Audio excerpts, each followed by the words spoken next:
मैं स्वागत करता हूं स्टूडेंट्स हमारा। Good afternoon. और बहुत ही इम्पोर्टेंट टॉपिक है ये। हम पहले भी डिस्कस कर रहे थे लैंथेनॉइड्स और एक्टिनॉइड्स का। लैंथेनॉइड्स के बारे में हमने आपको सारा कुछ बताया और एक्टिनॉइड्स के बारे में हमने आपको बताया कि जो एक्टिनॉइड्स हैं स्टूडेंट्स, ये ज़्यादातर जो एक्टिनॉइड्स हैं यहाँ पर ये सब ज़्यादातर एलिमेंट जो है ये रेडियो एक्टिव है। इसके बारे में क्या बताया हमने आपको, ये रेडियो एक्टिव एलिमेंट्स हैं। तो रेडियो एक्टिव एलिमेंट्स कौन से होते हैं स्टूडेंट? वो तो स्टेबल ही नहीं है। क्या है? स्टेबल ही नहीं है। वो क्या करेंगे कि वो एमिट करेंगे कोई रेडिएशंस। तो उनकी हाफ लाइफ होती है, जैसे हमने आपको बताया कि इनकी हाफ लाइफ जो होती है वो 3 मिनट से और 1 दिन के अंदर होती है। तो इसलिए जब इनके एलिमेंट्स की स्टेबिलिटी नहीं है और न्यूक्लियर रिएक्शंस में ये मिले हमें, तो इसलिए इनकी केमिस्ट्री को स्टडी करना बहुत डिफिकल्ट है और ये सिर्फ नैनोग्राम्स में बनाए गए। इनको प्रिपेयर किया गया लैब्स न्यूक्लियर रिएक्शंस में। तो इनकी प्रेपरेशन क्या कहाँ हो रही है? न्यूक्लियर रिएक्शंस में। आपको पता है न्यूक्लियर रिएक्टर्स होते हैं। तो ये बहुत कम अमाउंट में मिलेंगे नैनोग्राम्स में। तो फिर इनकी स्टडी भी क्या हो जाएगी? डिफिकल्ट। यही क्वेश्चन आया पेपर में कि इनकी स्टडी डिफिकल्ट क्यों है students? Why the study of actinides is difficult? Because they are highly radio active, they are all radio active. और इनकी इलेक्ट्रॉनिक कॉन्फ़िगरेशन के बारे में हमने डिस्कस किया लास्ट टाइम। इनकी इलेक्ट्रॉनिक कॉन्फ़िगरेशन हमने आपको बताई स्टूडेंट। उससे पहले हमने आपको बताया, ये बताओ कौन से ग्रुप को बिलोंग करते हैं। इनका ग्रुप नंबर और पीरियड नंबर पूछा गया एग्जाम में। ग्रुप नंबर और पीरियड नंबर बताओ कौन से पीरियड के एलिमेंट है ये? What is there period number and group number? ये क्वेश्चन आया पेपर में कि एक्टिनॉइड्स का ग्रुप नंबर और पीरियड नंबर बताओ। क्या है? बताओ ग्रुप कौन से ग्रुप को बिलोंग करते हैं स्टूडेंट्स? ये इनका ग्रुप होता है 3 और पीरियड होता है 7। साथ साथ में पीरियड के एलिमेंट्स हैं और तीसरा पीरियड है। इसका मतलब यहाँ पे 7s2 की बात मैं कर रहा हूँ। तो 7s2 में इलेक्ट्रॉन होंगे, ठीक है। और फिर उसके बाद में आपको पता है एक 6d होता है और फिर 5 होता है। तो यहाँ पर भी आपको कुछ वेरिएबल मिलते हैं। मतलब ये सब शेल्स हमारे यूज होने वाले हैं। जो सब शेल्स हम बता रहे हैं स्टूडेंट्स, जिनमें इलेक्ट्रॉन जाएंगे। 7s2 तो एस में तो 2 चले गए, उसके बाद 5fd और ये 5f में 14 आ सकते हैं और डी में आपने देखा होगा 1 या 2 ऐसे इलेक्ट्रॉन हमने लिखे 0 to 2। और 5f में आपने देखा 1 to 14। तो इस तरह से इलेक्ट्रॉन भरे जाएंगे।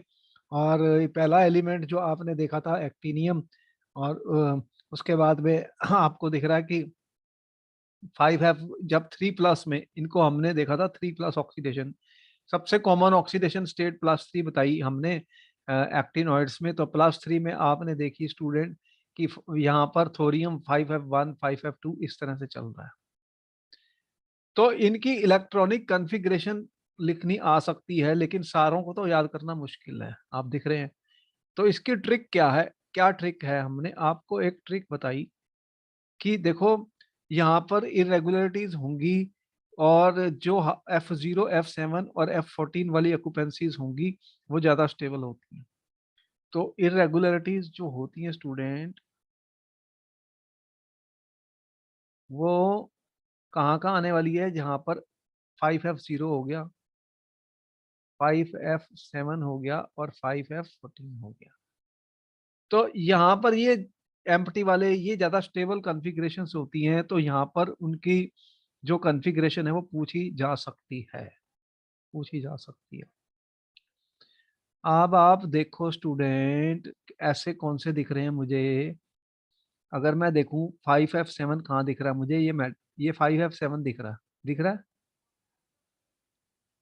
अमरेशियम में। यहाँ पे डी में कुछ बचा ही नहीं। तो ये इंपॉर्टेंट होगी एग्जाम के लिए कि ऐसी कॉन्फ़िगरेशन आपसे पूछी जा सकती है पेपर में 5f7 7s2 वाली।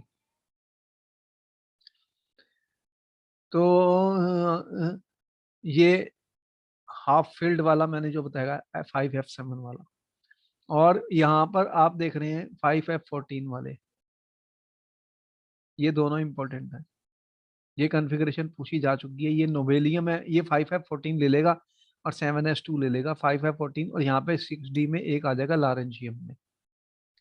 तो आपको कौन कौन सी यहाँ पे हमने बताई है स्टूडेंट? देखो एम की कॉन्फ़िगरेशन मैंने लिखी आर्मेशियम की। और ये भी देखो क्यूरिलियम, क्यूरियम की क्या हुई है, क्यूरियम में क्या हुआ, यहाँ पर भी डी में एक आ गया। एमरेशियम में 5F7 और 7S2 बना है। और क्यूरियम के अंदर एमरेशियम का एटॉमिक नंबर 95 दिया मैंने। और ये सी एम जो है क्यूरियम, क्यूरियम का कितना दिया हमने, एटॉमिक नंबर 96। अब यहाँ पर 5F7 था तो इसने क्या किया, 5F7 6D1 और 7S2 हो गया। तो यहाँ पर एक इलेक्ट्रॉन डी में क्यों आया, क्योंकि ये हाफ फिल्ड हो गई। तो ये इरेगुलरिटीज की जो मैं बात बता रहा था, वो इसलिए बता रहा था कि इरेगुलरिटीज क्यों होती हैं। इरेगुलरिटीज जहां पर ये वाली कॉन्फ़िगरेशन आएंगी, जैसे कि यहाँ पर भी लारेंशियम में आपने देखा LR के अंदर पूछेगा इसकी इलेक्ट्रॉनिक कॉन्फ़िगरेशन, जो आपके आउटर में कितना दिख रहा है, 5F14 आ गया और 6D में 1 आ गया, 7S में 2 आ गया, क्योंकि ये कंप्लीटली फिल्ड हो गया। तो कंप्लीटली फिल्ड हो गया तो एक इलेक्ट्रॉन 6D में आ गया। तो यहाँ पर जो भी आपको दिखने में लग रहा था कि एक्टिनियम में तो F में कोई इलेक्ट्रॉन है ही नहीं, ग्राउंड स्टेट पे देख रहे हो 6D1 7S2, लेकिन क्योंकि इसकी प्रॉपर्टी इनसे बहुत रिजेंबल करती है इसीलिए इसको इसके अंदर रखा गया। तो यहाँ पर एक और इंटरेस्टिंग बात हमने आपको बताई कि लैंथेनाइड और एक्टिनाइड्स में, लैंथेनाइड्स में 4F ऑर्बिटल बढ़ता है,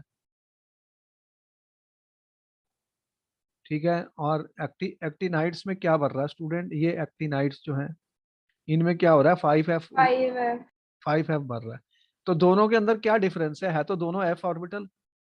लेकिन हमने आपको बताया कि 4F ऑर्बिटल्स जो होते हैं, वैसे तो दोनों के अंदर रिजेबलेंस है, लेकिन angular part of the wave function है वो, उसमें ये है कि 4F जो होता है वो ज्यादा बरीड होता है। तो 4F जो सब शेल है student, that is we are saying deeply buried. ये पॉइंट्स होते हैं, इनको नोट करना बहुत जरूरी है, ये डीपली बरीड है एज कंपेयर टू 5F। तो जब कोई चीज डीपली बरीड हो जाती है तो वो लेस पार्टिसिपेट करेगी किसमें, बॉन्डिंग में। There will be less participation in bonding. इस पे क्वेश्चन आया था इसलिए मैंने यहाँ पे लिखा। और जो 5F है वो फिर जो है वो लेस बरीड है, वो ज्यादा एक्सपोज्ड है, तो वो पार्टिसिपेट करेगा। It can participate it can participate in bonding to greater extent.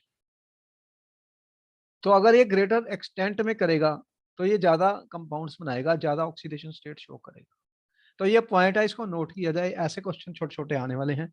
ये सारी बातें ये आप सब नोट कर चुके हैं। मैं आगे चलूं स्टूडेंट्स। हाँ जी सर। अच्छा, तो देखो इलेक्ट्रॉनिक कॉन्फ़िगरेशन के बारे में हमने बार बार बताया कि जहां पर 5F0, 5F7 और 5F14 वाले हैं वो आपको आनी चाहिए, उनको आप मस्ट एग्जाम से पहले कर लेना, क्योंकि मल्टीपल चॉइस में भी ऐसा पूछता है इलेक्ट्रॉनिक कॉन्फ़िगरेशन।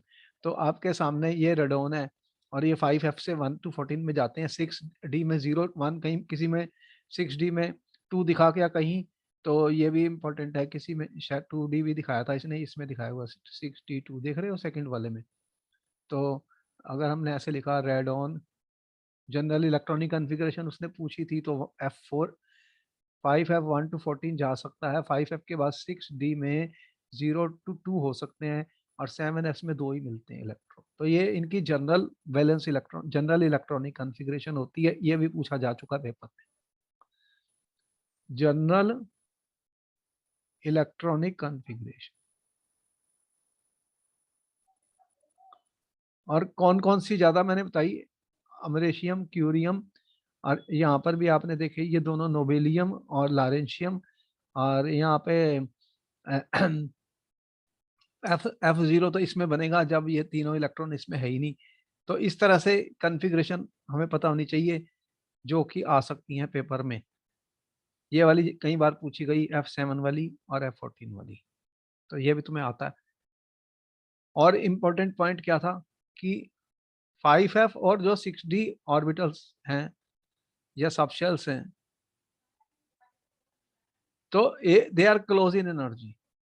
अब जब ये एनर्जी क्लोज होती है तो ये यहाँ से इलेक्ट्रॉन फिर एक्सचेंज हो सकते हैं, क्योंकि कम एनर्जी चाहिए इलेक्ट्रॉन को एक दूसरे में आने जाने में, तो वो यूज हो सकते हैं, यहाँ से जहाँ चले जाएंगे, यहाँ से यहाँ आ जाएंगे, तो ये भी पॉसिबिलिटीज होती हैं इनके अंदर। तो हम ऑलरेडी आपको बता दिया कि इरेगुलरिटीज क्यों हुई F0 F7 F14 के अंदर। तो AM और CM की हमने बार बार लिखी कि एग्जाम में पूछी गई। बेरकेलियम का बताया गया इसकी एक्सेप्शनल कन्फिग, एक्सेप्शनल होते हैं कुछ एक्सेप्शनल, मतलब जिनके बारे में हम कैसे एक्सप्लेन करें, कोई एक्सप्लेनेशन होता नहीं, ना कोई हाफ फील्ड है ना कोई कंप्लीटली फील्ड है। तो इसमें डी में 0 हो गया। तो बर्केलियम की कॉन्फ़िगरेशन ये है, ठीक है। तो 4F और ये सिमिलर शेप में है, बट 5F लेस बरीड है, hence and can participate to a far greater extent. ये इंपॉर्टेंट पॉइंट है, इसको बार बार लिखा गया। अब देखो आयनिक साइजेस के बारे में क्वेश्चन आने वाला आ चुका कि ये एक्टिनाइड कॉन्ट्रैक्शन क्या होती है। हमने लेंथेनाइड कॉन्ट्रैक्शन पढ़ी थी, अब पढ़ रहे हैं एक्टिनॉइड कॉन्ट्रैक्शन, ठीक है स्टूडेंट्स। क्वेश्चन था व्हाट इज एक्टिनॉइड कॉन्ट्रैक्शन, पहले क्वेश्चन था व्हाट इज लेंथेनाइड कॉन्ट्रैक्शन। तो जो ट्रेंड हमने लेंथेनॉइड्स में देखा था स्टूडेंट, वो यहाँ भी दिख रहा है कि there is a gradual decrease in size of the, अगर हम इनके +3 आयंस को देखें स्टूडेंट, अगर हम इनके +3 आयंस को देखेंगे स्टूडेंट, +3 आयंस को, तो हमें क्या मिलेगा। अगर मैं इनके M3 आयंस को देखूं स्टूडेंट, तो जैसे जैसे मैं नीचे जाता हूं तो क्या होगा, there is a gradual decrease, ठीक है, gradual decrease in size of M3 ions, ठीक है। इनके साइज कम होते रहते हैं जैसे जैसे मैं नीचे जाता हूं ग्रुप के। इसको क्या बोलते हैं, इसी को एक्टिनॉइड कंट्रैक्शन कहा जाता है। इसको क्या बोलते हैं, एक्टिनॉइड कंट्रैक्शन। क्वेश्चन का आंसर हो गया what is actinoid contraction. As we move down the group and M3 ions there is a gradual decrease in size of the ions, इसको क्या बोलते हैं, एक्टिनॉइड कंट्रैक्शन। क्वेश्चन 1। क्वेश्चन 2 ये पूछा कि वाई एक्टिनॉइड कंट्रैक्शन, ये आ चुका पेपर में, वाई एक्टिनॉइड कंट्रैक्शन जो है, ठीक है, लार्जर देन, लैक्टिनॉइड कंट्रैक्शन जो है वो why actinoid contraction is greater than lanthanoid contraction. अब ये क्वेश्चन आ गया पेपर में, आ चुका है, जो मैंने क्वेश्चन लिखा वो पेपर में आया हुआ है, आ सकता है फिर दोबारा से। तो ये कंट्रैक्शन ग्रेटर क्यों हुई है, क्या आंसर लिखोगे स्टूडेंट, आपके पास 1 मिनट का वक्त है, इसका आंसर क्या लिखोगे। Why the contraction is greater, contraction क्यों होती है, कंट्रैक्शन क्यों होती है। देखो यहाँ पर आप देख रहे हैं एक्टिनियम रेडियस ऑंगस्ट्रॉम में 1.19 1.08 1.05, ये कम हो रहे हैं, बोलो कम हो रहे हैं, हाँ हो रहा जी है सर। साइज कम, हाँ जी। 1.1 से 0.925 पे आ गया, 3+ का, ठीक है, एटॉमिक रेडियस।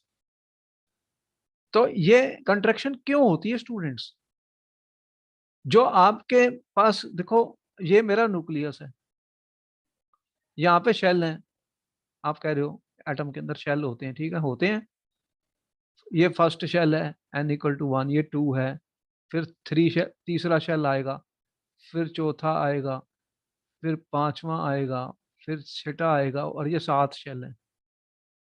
n = 7 है ना, पीरियड नंबर 7 है भाई, पीरियड नंबर 7 है, तो मतलब 7 शेल तो है ही है ना, बोलो बात समझ में आ गई। हाँ जी। n 1 2 3 4 5 6, और यहाँ पर जो 7s2 है आपके पास, मतलब 2 इलेक्ट्रॉन है किसमें, एस ऑर्बिटल में कितने इलेक्ट्रॉन है, 2, ठीक है। तो जो साइज होगा ये इसके ऊपर डिपेंड करता है कि ये वाले जो 7 हैं ये कितने दूर हैं न्यूक्लियस से, इसी पर डिपेंड करेगा। ये जितने ज्यादा दूर जाएंगे उतना साइज बढ़ जाएगा, ये जितने नजदीक आएंगे तो साइज कम हो जाएगा। अब इसके पहले कौन से आए हैं, ये 6, जो 6 में तो 6 वाले डी वाले आपको दिख रहे हैं, और 5 में 5F वाले दिख रहे हैं आपको, 5F वाले दिख रहे हैं, इलेक्ट्रॉन 1 to 14 दिख रहे हैं। 5s भी होगा, 5p भी होगा, 5s भी होंगे इसमें, 5p भी होंगे, ठीक है। तो इस तरह से आपको ये सारे मिलेंगे, इसके अंदर ऑर्बिटल्स, इनके अंदर इलेक्ट्रॉन मिलेंगे। तो होता क्या है कि ये जो इनर इनर वाले जो इलेक्ट्रॉन्स होते हैं ये शील्ड करते हैं, क्या करते हैं, शील्ड करते हैं आउटर इलेक्ट्रॉन्स को न्यूक्लियस की अट्रैक्शन से। ये पॉजिटिव है, ये सब नेगेटिव है इलेक्ट्रॉन, यहाँ पे पॉजिटिव अट्रैक्शन है, ठीक है। ये जेड ये पॉजिटिव अट्रैक्ट कर रहा है, किसको अट्रैक्ट कर रहा है, इसको। तो अगर इनकी शील्डिंग बहुत स्ट्रांग होगी, अगर शील्डिंग स्ट्रांग होगी, मतलब एक तरीके से स्क्रीन मैंने आगे रख दी, तो इसका जो पॉजिटिव चार्ज है इसके ऊपर कम हो जाएगा। क्या हो जाएगा, कम हो जाएगा, हो जाएगा। यहां से मान लो कि आप यहाँ पे से आवाज लगा रहे हो, अगर मैंने उसके बीच में स्क्रीन लगा दी तो आपकी आवाज तो कम पहुंचेगी ना एंड में। बात समझ में आई? बोलो सही है गलत है? तो यहाँ जो लास्ट वाले इलेक्ट्रॉन है, अगर ये 5F की जो स्क्रीनिंग है, जो शील्डिंग है वो पुअर होती है, 5F की जो शील्डिंग होती है वो पुअर होती है, पुअर होती है किससे, 4F से, 4F से पुअर होती है, पुअर शील्डिंग है। अब इसका मतलब समझ में आ गया तुम्हें कि 5F जो है ऑर्बिटल वो इससे बड़े बड़े होते हैं, डिफ्यूज्ड होते हैं, तो वो इसके न्यूक्लियर चार्ज को इतना रोक नहीं पाएंगे, शील्ड इतनी अच्छी नहीं है वो। तो इसका न्यूक्लियर चार्ज इनको ज्यादा खींचेगा अपनी तरफ, बोलो खींचेगा, तो उससे साइज क्या होगा, कम हो जाएगा। तो 5F की जो शील्डिंग है वो 4F से पुअर है, इसके कारण जो लेंथ एक्टिनॉइड कॉन्ट्रैक्शन होती है स्टूडेंट, वो लेंथेनाइड कॉन्ट्रैक्शन से ज्यादा होती है। बात समझ में आ गई? तो ये क्वेश्चन आया था पेपर में, आपको समझ आ गया क्या हाँ लिखा जी मैंने? Sir. The shielding of 5F, क्या लिखोगे पेपर में, the shielding of 5F, 5F orbital electrons is poor than 4F orbital, ठीक है। तो इसलिए actinoid contraction is larger than, क्या मैंने क्वेश्चन था, actinoid contraction is larger than lanthanide contraction, बोलो हो गया आंसर? ये लिख दोगे पेपर में? हाँ जी सर। हाँ तो ये नोट कर लो, लार्जर देन लेंथेनाइड। तो ये आ चुका पेपर में, ये पेपर में आ चुका। हो गया सर। 5F ऑर्बिटल जो होते हैं वो बड़े होते हैं, वो एक्सटेंड कर जाते हैं स्पेस में, तो beyond 6 and 3 while 4F are deeply buried. चलो यहाँ तक इंपॉर्टेंट है, ये दिख ही रहा है कि साइज डिक्रीज हो रहे हैं, 4+ आयंस भी बनाते हैं ये, उनके भी साइज देख रहे हो कम हो रहे हैं। तो नीचे एक्टिनॉइड कॉन्ट्रैक्शन कहते हैं इसको, एक्टिनॉइड कॉन्ट्रैक्शन कहते हैं, ये एग्जाम में आ चुकी है क्वेश्चन पेपर में। ऑक्सीडेशन स्टेट के बारे में देखिए, बहुत ही बढ़िया बात है, क्योंकि जब लेंथेनाइड्स की ऑक्सीडेशन स्टेट मैंने दिखाई थी स्टूडेंट, तो मैंने कहा लो +3 है, और 2-3 एलिमेंट थे जिनमें +2 और +4 दिखाई थी, लेकिन यहाँ पर तो आप देख रहे हैं बहुत ज्यादा रेंज ऑफ ऑक्सीडेशन स्टेट्स है। तो एक्टिनॉइड्स के अंदर स्टूडेंट एक और बात आ गई, actinoids show different range of oxidation states.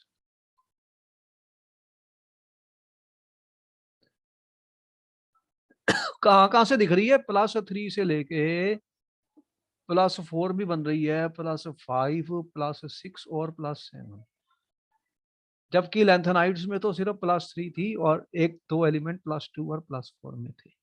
तो इतनी सारी ऑक्सीडेशन स्टेट बन रही है, देखो 3 तो ये दिखा रहे हैं, 4 भी दिखा रहे हैं, यहाँ पर ये 7 तक पहुंच गया, +3 +4 +5, ये है प्लूटोनियम।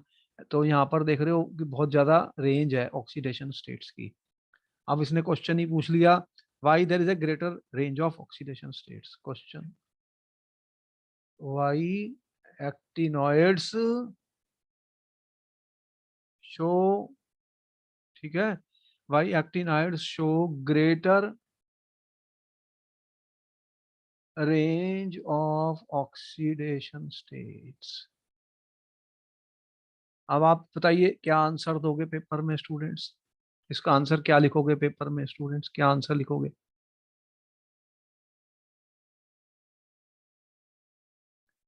बोलो क्या आंसर है, आंसर तुम्हें पता है?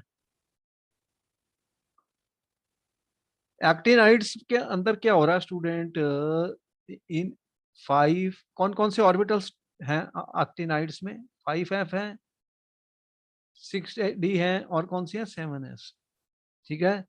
ये जो सब शेल्स हैं स्टूडेंट्स,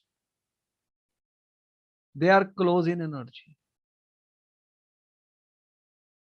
ये क्या है, बहुत क्लोज इन एनर्जी है, मतलब कंपेरेबल एनर्जीज के हैं।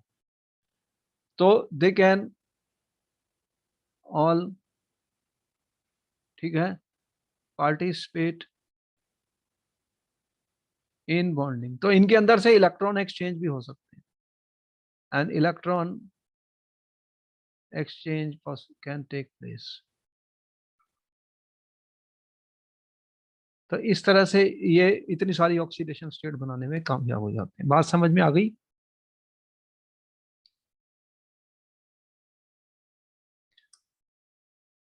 अब देख रहे हो कि यहां तक ऑक्सीडेशन स्टेट बढ़ रही हैं, और क्या देख रहे हो, ट्रेंड्स क्या है, क्या ट्रेंड दिख रहा है, ट्रेंड्स इन ऑक्सीडेशन स्टेट।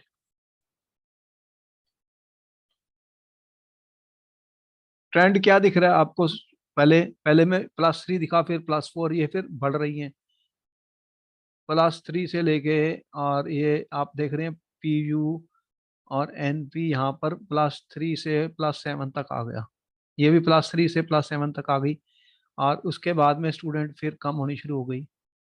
फिर यहाँ आप देख रहे हो सीरियम और बर्केलियम और ऐसे LR से, फिर यहाँ 3 और +4 हो गई, +3 और +4, इस तरह से फिर +3 और +3 रह गई। तो पहले ये बड़ी मैक्सिमम वैल्यू पहुंची और उसके बाद कम होती गई। तो इसलिए अब देख रहे हैं आपको कि ऐसा हो रहा है। ऐसा क्यों हो रहा है? क्योंकि होगा क्या स्टूडेंट, अगर आपका 5F है, इसमें कितने ऑर्बिटल्स होते हैं? 7, 1 2 3 4 5 6 और लो 7। तो पहले ये एक एक इलेक्ट्रॉन भर जा रहा है, तो 7 हो गए, और उसके बाद क्या होगी, पेयरिंग शुरू हो जाएगी। जब पेयरिंग शुरू होगी तो फिर उनका जो ऑक्सीडेशन स्टेट है वो भी कम हो जाता है। तो मैक्सिमम तुम्हें दिखेंगी जहाँ पे ज़्यादा अनपेयर्ड इलेक्ट्रॉन्स हो सकते हैं, और उसके बाद फिर कम होता रहता है। ठीक है, यहाँ तक हो गया। हाँ जी तो सर। एक्टिनॉइड्स के अंदर ये बात है कि +3 तो लेंथेनाइड्स में भी थी और एक्टिनॉइड्स में भी है। दोनों में क्या दिखा कि देखो, ये लेंथेनाइड्स हैं, इसमें +3 थी, एक्टिनॉइड्स में भी +3 है। इस तरह के कंपाउंड दोनों बना रहे हैं। तो एक तरीके से ये रिजेम्बलेंस है, रिजेम्बलेंस है। और कुछ +4 में भी दिख रही है रिजेम्बलेंस, लेकिन आगे नहीं दिख रही, क्योंकि ये इतनी सारी वेरिएबल ऑक्सीडेशन स्टेट्स दिखा रहे हैं। ठीक है, तो इतना ज्यादा एक्टिनॉइड्स के बारे में हम बता भी नहीं सकते। क्यों नहीं बता सकते भाई? ये तो रेडियो एक्टिव एलिमेंट्स हैं, इनको स्टडी करना ही मुश्किल है। चलो, यहां तक तुमने नोट कर लिया। अब हमने लैंथेनाइड्स में मैग्नेटिक प्रॉपर्टीज बताई थी। मैग्नेटिक प्रॉपर्टीज क्यों होती हैं? एक पैरामैग्नेटिक होते हैं, डायमैग्नेटिक होते हैं। पैरामैग्नेटिक क्यों होते हैं बताओ? कोई भी एलिमेंट्स या उनके कंपाउंड्स या उनके आयंस पैरामैग्नेटिक क्यों शो करते हैं? एक स्पिन मैग्नेटिक मूवमेंट होती है, एक ऑर्बिटल मैग्नेटिक मूवमेंट होती है। तो 5F electrons are not so well localized as 4F in the rare earth and have energies comparable to those of 6d, which leads to great variety of properties of actinoids। तो इनकी बहुत सारी होती हैं।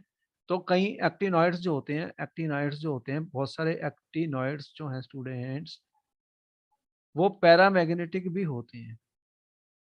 अब बताओ कि पैरामैग्नेटिक का रीजन क्या होता है? What do mean by paramagnetic? क्यों होगी किसी भी कंपाउंड में, एलिमेंट में क्यों होगी? अगर उसके अंदर क्या होंगे, कंडीशन क्या है? Unpaired electrons. What is the condition to be show paramagnetism? There should be unpaired electrons. तो इनके जो मैग्नेटिक ससेप्टिबिलिटी होती है with increasing number of unpaired electron is similar to lanthanides, but values are higher for actinides than in lanthanides. तो क्योंकि इनके पास भी unpaired electron होते हैं स्टूडेंट्स, अगर अनपेयर्ड इलेक्ट्रॉन्स होंगे तो ये भी पैरामैग्नेटिज्म शो करेंगे। ठीक है, तो लेंथेनाइड्स की तरह इनके अंदर भी स्ट्रांगली पैरामैग्नेटिक बिहेवियर होता है। ये एक रिजेम्बलेंस हो गई, दोनों में हो गई। भाई दोनों के अंदर अनपेयर्ड इलेक्ट्रॉन हो सकते हैं, तो फिर वो क्या शो करेंगे? पैरामैग्नेटिज्म। ठीक है, इसमें कोई डाउट है? नहीं। अच्छा, ये भी हो गया तुम्हारा। अब और क्या स्टडी किया था आपने लैंथेनाइड्स में? हमने देखा था लैंथेनाइड्स के आयंस कलर्ड होते हैं, देखा था कलर्ड, कलर देखा था। तो कलर क्यों था? What is the reason? Colour क्यों बना था स्टूडेंट? क्योंकि जिसके अंदर भी मैंने कहा था कि अनपेयर्ड इलेक्ट्रॉन्स होंगे वो कलर्ड हो जाएंगे। हाँ जी। तो कंडीशन यही देखनी है, पेपर में कोई क्वेश्चन आता है तो आपने देखना है इलेक्ट्रॉन कॉन्फ़िगरेशन को लिख के, अगर उनके पास प्रेजेंट हैं अनपेयर्ड इलेक्ट्रॉन्स तो वो कलर्ड हो जाएंगे, अगर अनपेयर्ड इलेक्ट्रॉन है तो वो पैरामैग्नेटिक भी हो जाते हैं, दोनों ही बातें हैं। The cations of actinides are colored because of presence of unpaired electron। देखो ये है condition. The color observed depend on number of unpaired electron, point 1। Colour किसके ऊपर डिपेंड करेगा? किसी का आप कह रहे हो रेड कलर है, किसी का ब्लू है, किसी का ग्रीन है। तो जो विजिबल रीजन होता है स्पेक्ट्रम का, उसमें 7 रंग होते हैं, 7 कलर्स होते हैं। तो जो एब्जॉर्ब करता है उसका कंप्लीमेंट्री कलर हमें दिखता है। तो ये किसके ऊपर डिपेंड करेगा? Colour will depend on number of unpaired electrons. ठीक है, ये भी पॉइंट नोट कर लिया मैंने। और आपने देखा था स्टूडेंट, जिन लेंथेनाइड्स के पास same number of unpaired electrons थे उनका कलर भी सेम था। बोलो, देखा था लास्ट टाइम? जल्दी से यस बताओ। सर। अब देखो कि अब क्वेश्चन कोई भी आया, जैसे यूरेनियम का 3+ अगर मैं लेता हूं, यूरेनियम का, यूरेनियम 3+, तो क्या यूरेनियम 3+ कलर्ड होगा या नहीं होगा? स्टूडेंट ये कैसे पता लगेगा? यूरेनियम का एटॉमिक नंबर कितना है? 92 है। ठीक है, यूरेनियम का एटॉमिक नंबर 92 है स्टूडेंट्स। तो इसकी कॉन्फ़िगरेशन कैसे लिखी थी हमने? अभी जो कॉन्फ़िगरेशन हमने आपको बताई है स्टूडेंट, तो आपने कॉन्फ़िगरेशन कैसे लिखी है? Rn, रेडोन लिखा था मैंने। ठीक है, उसके बाद क्या लिखा था? रेडोन के बाद क्या लिखा था? रेडोन में कितने होते हैं? 54 है इसका एटॉमिक नंबर। फिर 6s2 लिखा था मैंने। ठीक है, क्या लिखा था? 6s2। और फिर क्या लिखा था स्टूडेंट? 7s2 लिखा था। 6 7s2 लिखा था ना, इसको ठीक कर लो। क्या लिखा था? 7s2 लिखा था मैंने स्टूडेंट। और फिर मैंने लिखा था 6d, और फिर मैंने लिखा था 5f। अब कितने बचे हैं? 54, 92 है। तो यूरेनियम का कितना बनेगा स्टूडेंट? कितना बनेगा?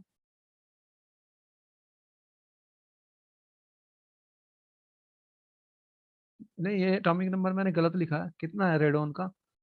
32, 86 है ना, उल्टा कर दिया।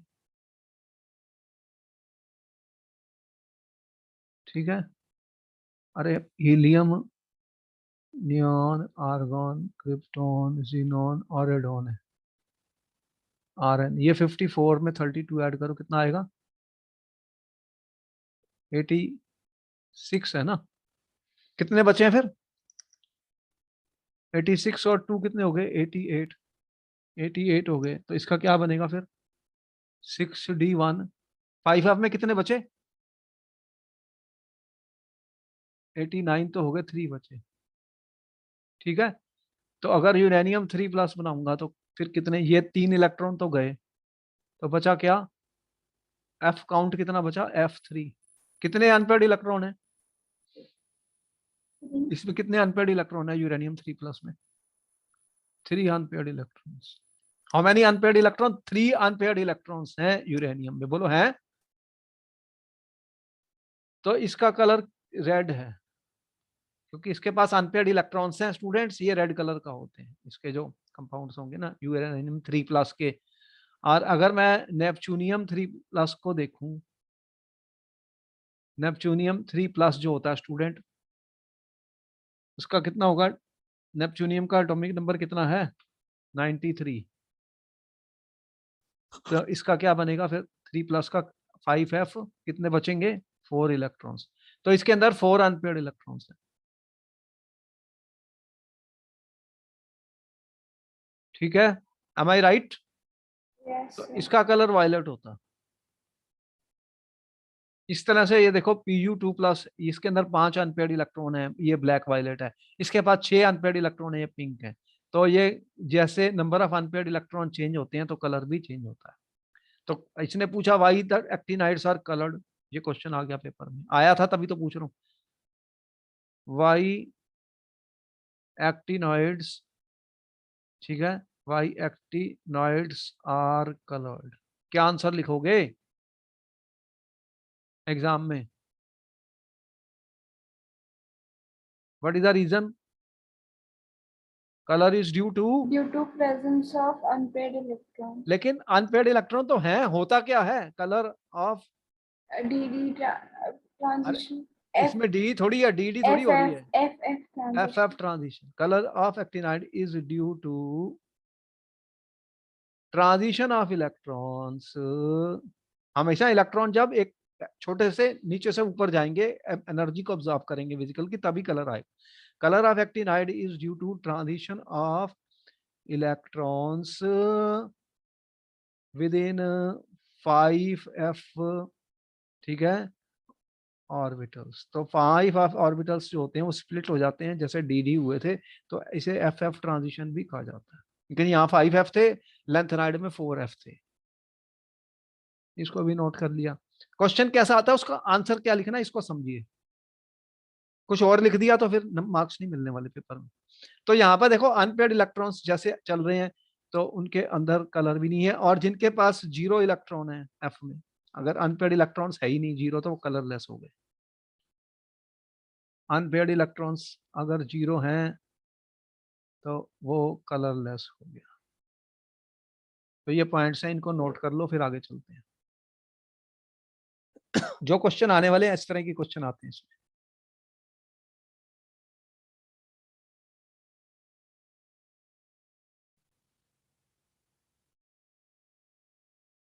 इसके बाद में तुम्हारा पी ब्लॉक रह गया ना? हाँ जी सर. अच्छा, तो ये कलरलेस है। अब क्या है, it is evident from behaviour of actinide that the ionisation enthalpy of early actinides do not accurately known but are lower than lanthanoids. ये भी क्वेश्चन आ गया, why ionisation enthalpy of actinoids, ठीक है, why ionisation enthalpy of early actinoids are lower, ठीक है, then early lanthanoids.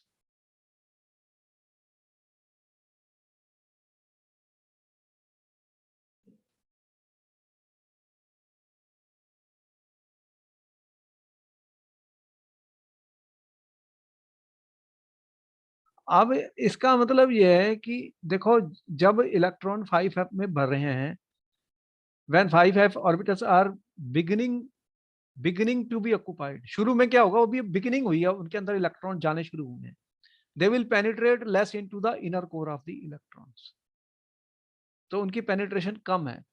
तो the 5f electron will therefore be more effectively shielded from nuclear charge than 4f electrons to the corresponding lanthanides in the beginning, because outer electrons are less firmly held। तो outer electron less firmly hand है, तो वो available हो जाते हैं bonding के लिए, वो अवेलेबल हो जाते हैं बॉन्डिंग के लिए।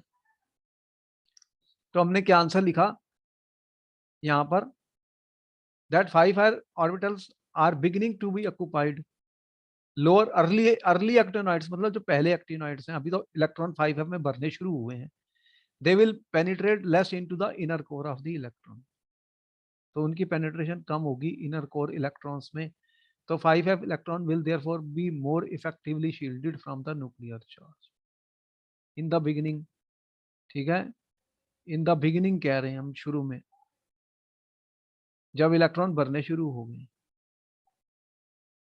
ठीक है, 5f, ठीक है, in the beginning 5f is to 5f is beginning, in the beginning 5f is being occupied by the electrons, तो इलेक्ट्रॉन आने शुरू हो गए हैं इसके अंदर, ठीक है, तो दे विल पेनिट्रेट लेस, क्या होगा, उनकी पेनिट्रेशन लेस होगी into inner core of electrons.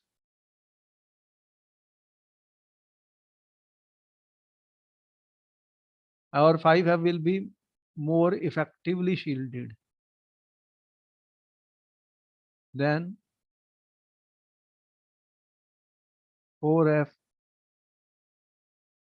ठीक है. So the outer electrons are less firmly held. Outer electrons जो होंगे they are less firmly held.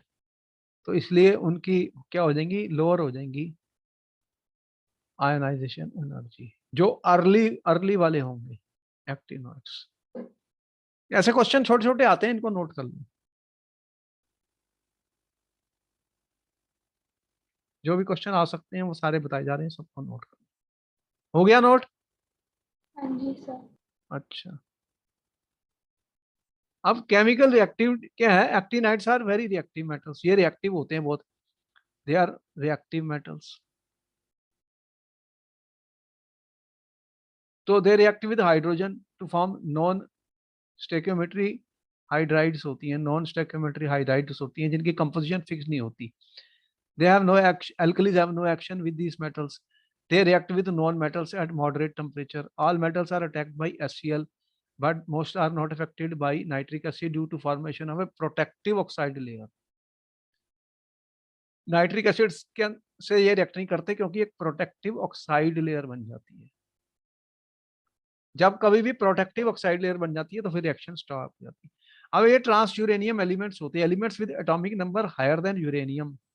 ये इंपॉर्टेंट है. उसने पूछा what are question, what are transuranic elements. तो यूरेनियम का एटॉमिक नंबर 92 है. इसके आगे वाले जो एलिमेंट्स हैं they do not occur in nature. वो नेचर में नहीं मिलते, अर्थ में नहीं मिलते. They do not occur in nature. तो फिर उनको बनाया जाता है कहाँ पर? सिंथेटिकली, न्यूक्लियर रिएक्शन में. और उनकी हाफ लाइफ आपको पता है बहुत शॉर्ट होती है.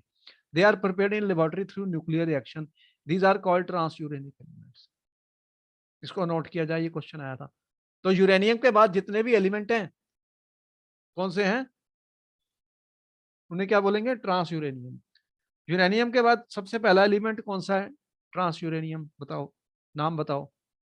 यूरेनियम का 92 मैंने बताया. उसके बाद 93 कौन सा था? नेपच्यूनियम. और फिर कौन सा था? प्लूटोनियम. ये सारे इसके बाद वाले जो हैं उन्हें क्या बोलेंगे? Transuranium. क्यों? क्योंकि वो अर्थ में नहीं मिलते, नेचर में नहीं मिलते. वो बनाए जाते हैं न्यूक्लियर रिएक्शन से. तो मैन मेड है ये. इन्हें सिंथेटिक भी कहा जाता है. कहाँ बनेंगे? Nuclear reaction. क्वेश्चन कैसे भी पूछा जाता है ऑब्जेक्टिव टाइप में. अब उसने क्वेश्चन पूछा कि कंपेयर करना है lanthanides and he says students give the differences between. ये क्वेश्चन कई बार पूछा जा चुका है. Lanthanides and actinides. ठीक है, क्या डिफरेंस लिखेंगे फिर? कौन कौन से डिफरेंसेस हैं, कितने हमें पता हैं, ये सारे हमें पॉइंट याद करने हैं. अब एक टेबल हमने बनाई है इसके लिए. लैंथेनाइड्स की जो बाइंडिंग एनर्जी था 4f इलेक्ट्रॉन्स आर हायर. देखो 4f जो है वो ज्यादा नजदीक है न्यूक्लियस के 5f से. तो इसकी बाइंडिंग एनर्जी मतलब जो इलेक्ट्रॉन 4f में है वो ज्यादा स्ट्रांगली बाउंड है. किससे? न्यूक्लियस से. तो पहला डिफरेंस यही है कि binding energy of 4 electrons higher, binding energy of 5f electrons lower. इसको नोट किया जाए. जितने पॉइंट बता रहा हूँ ये नोट कर लो, इंपॉर्टेंट है. ये कोई भी क्वेश्चन बन सकता है. तो बाइंडिंग एनर्जी 4f की ज्यादा है, 5f की कम है. मैक्सिमम ऑक्सीडेशन स्टेट जो लैंथेनाइड्स की है वो कितनी है? +4. लैंथेनाइड्स में क्या देखा था आपने? ये दिखा रहे थे +3 को, सब दिखा रहे थे. और मैक्सिमम +4 तक गया. और एक दो की +2 भी दिखी. और क्योंकि क्यों हुआ इनका? क्योंकि इनकी बाइंडिंग एनर्जी ज्यादा है. भाई 4f डीपली बरीड है. मैंने कहा 4f जो है वो डीपली बरीड है, उसकी बाइंडिंग एनर्जी ज्यादा है. मतलब न्यूक्लियस से ज्यादा स्ट्रांगली अट्रैक्ट हो रहा है। तो उसको अगर मैंने यूज करना है कंपाउंड बनाने के लिए, ज्यादा एनर्जी चाहिए, इतनी होती नहीं, तो वो कम ऑक्सीडेशन स्टेट शो करता है। लेकिन एक्टिनाइड्स की बाइंडिंग एनर्जी लोअर है, तुम कह रहे हो 5F की, तो ये ज्यादा ऑक्सीडेशन स्टेट शो करता है। कितनी शो करता है? Higher oxidation. ये बहुत इंपॉर्टेंट पॉइंट है। पॉइंट नंबर 1 मैंने बताया, ये पॉइंट 2 बताया। तो बाइंडिंग एनर्जी के कारण सबसे ज्यादा ऑक्सीडेशन स्टेट कौन शो कर रहा है? एक्टिनॉइड्स। कितनी कितनी देखिए एक्टिनॉइड्स में, यहाँ +3 मिली, +4 मिली, +5, +6 और +7 तक भी देख ली। ये सारी मिली एक्टिनॉइड्स में, +7 तक मिली। तो देख रहे हो यूरेनियम का +6 भी मिला UF6 में। UF6, ये UF6 में यूरेनियम +6 में है, और यहाँ पे भी यूरेनियम +6 में है। 4F electrons have greater shielding effect. हमने बताया कि 4F का शील्डिंग ज्यादा है, 5F का पुअर है शील्डिंग। तो 5F की जो शील्डिंग होती है स्टूडेंट, वो पुअरर है किससे? 4F से। तो 5F की जब शील्डिंग पुअर है 4F से, तो इसका रिजल्ट क्या हुआ? इलेक्ट्रॉन जो कंट्रैक्शन हुई, एक्टिनॉइड कंट्रैक्शन ज्यादा हुई। क्या हुई? एक्टिनॉइड कंट्रैक्शन हुई लार्जर देन, किससे लार्जर हुई? लैंथेनॉइड से। लिखा था हमने, जल्दी बताओ। तो ये कंट्रैक्शन लार्जर हुई। ये भी पॉइंट नोट कर लिया, शील्डिंग इफेक्ट। अब most of the ions of lanthanides are colourless, most of the ions are coloured. ये भी थोड़ा डिफरेंस है कि इसके ज्यादा कलर्ड होते हैं, इसके कम। They are paramagnetic but magnetic properties can be easily explain. इनकी, दे आर पैरामैग्नेटिक, इनकी मैग्नेटिक प्रॉपर्टी को एक्सप्लेन करना और भी मुश्किल है एक्टिनॉइड्स की। ये कम्प्लेक्स फॉर्म नहीं करते, लेकिन they form have a greater tendency to form complexes. तो एक्टिनाइड्स कुछ कम्प्लेक्स भी बनाते हैं, क्योंकि जो 5 ऑर्बिटल है वो पार्टिसिपेट कर जाता है बॉन्डिंग में, हमने आपको बताया था। और इनकी ऑक्सीडेशन स्टेट देख रहे हो, +7 तक जा रही है। Except promethium they are non radioactive. ये रेडियो एक्टिव नहीं है, ये रेडियो एक्टिव है सारे, देखो ये भी डिफरेंस है। Their compounds are less basic, their, इनके ज्यादा बेसिक है, एक्टिनॉइड्स के कंपाउंड ज्यादा बेसिक है। क्या है? मोर बेसिक है। They do not form oxocations, they form oxocation. इनके ये ऑक्सोकेटायंस भी बने हैं प्लस वाले, ये नोट कर लो डिफरेंसेस जितने भी मैंने बताए हैं। क्वेश्चन आते हैं, give 2 differences between actinoids and lanthanoids. ठीक है, आप दे सकते हो दो कोई भी डिफरेंस। क्वेश्चन 2 आया, give resemblance between actinoids and lanthanoids. यहाँ पे भी तुम्हें पता क्यों क्यों रिजेम्बलेंस है? हाँ जी। दोनों में एफ ऑर्बिटल इन्वॉल्व है, देख रहे हो। हाँ जी। इस तरह से जो चीजें सेम है वो आप लिख सकते हो, जो डिफरेंट है वो लिख सकते हो। तो ये जितने भी एलिमेंट है ये नोट कर लिया। हाँ जी सर। अच्छा, हो गया। अब स्टूडेंट्स, ये हमारे को जिस टाइप के क्वेश्चन आने वाले हैं लैंथेनाइड और एक्टिनाइड्स में, इसके बारे में हमें सारा पता लग गया कि कैसे हम कंपेयर करेंगे। और इनके ऊपर लेंथेनाइड की आयनाइजेशन एनर्जी कंपैरिजन भी हो गया। कंपैरिजन के ऊपर बहुत क्वेश्चन आते हैं, और कौन सी बड़ी है कौन सी छोटी है। तो अब उसने पूछा, name the member of the lanthanide which has exhibit +4 oxidation state. उसका ऑलरेडी तुम्हें पता है, हम बता चुके हैं, सीरियम। तो ये भी पूछा, why actinide contraction is greater as compare to lanthanide. इसका भी आंसर बता दिया। और इसके बाद में उन्होंने पूछा कि इनके यूजेस क्या हैं।